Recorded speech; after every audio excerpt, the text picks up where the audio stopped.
Hello friends, welcome to my channel helpline 962। তো আশা করি সবাই ভালো আছেন।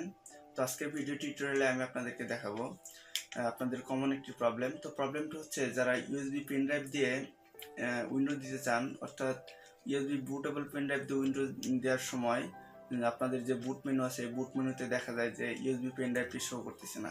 তো এটি হচ্ছে মূল প্রবলেম। তো এই প্রবলেমটি মূলত এইচপি ল্যাপটপে বেশি দেখা যায়।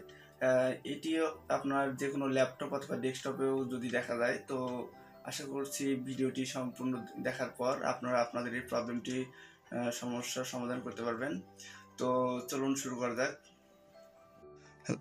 তো ফ্রেন্ডস, এই হচ্ছে আমার ল্যাপটপ। তো এই ল্যাপটপে আমি মূলত উইন্ডোজ দেব। তো আমি এর জন্য যে বুটেবল পেন ড্রাইভটা আছে এটি লাগিয়ে নিয়েছি ল্যাপটপের সাথে। তো এরপর আমি আমার ল্যাপটপটি ওপেন করছি। ওপেন করার পর আমার বুট মেনু হচ্ছে F9। তো আমি F9 প্রেস করলাম।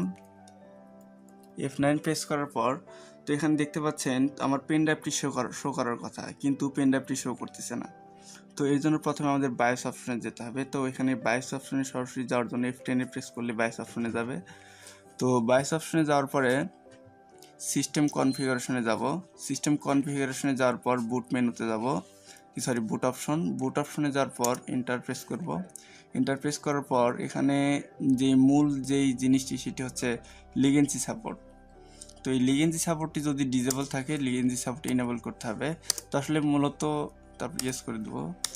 তো মূলত লিগেন্সি সাপোর্ট ডিজেবল থাকার কারণে আমাদের পেন ড্রাইভটি শো করতেছে না। তো এরপর আমরা F10 প্রেস করে সেভ করে নিব।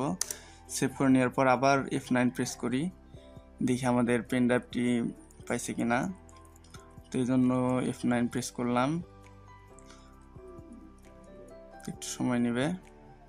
হ্যাঁ, এই তো F9 প্রেস করার পর দেখাচ্ছে যে USB hard drive, অ্যাডাটা USB flash drive. তো আমার পেন ড্রাইভটা হচ্ছে অ্যাডাটা পেন ড্রাইভ, তো এটি শো করতেছে, অর্থাৎ ইউএসবি ড্রাইভটি শো করতেছে।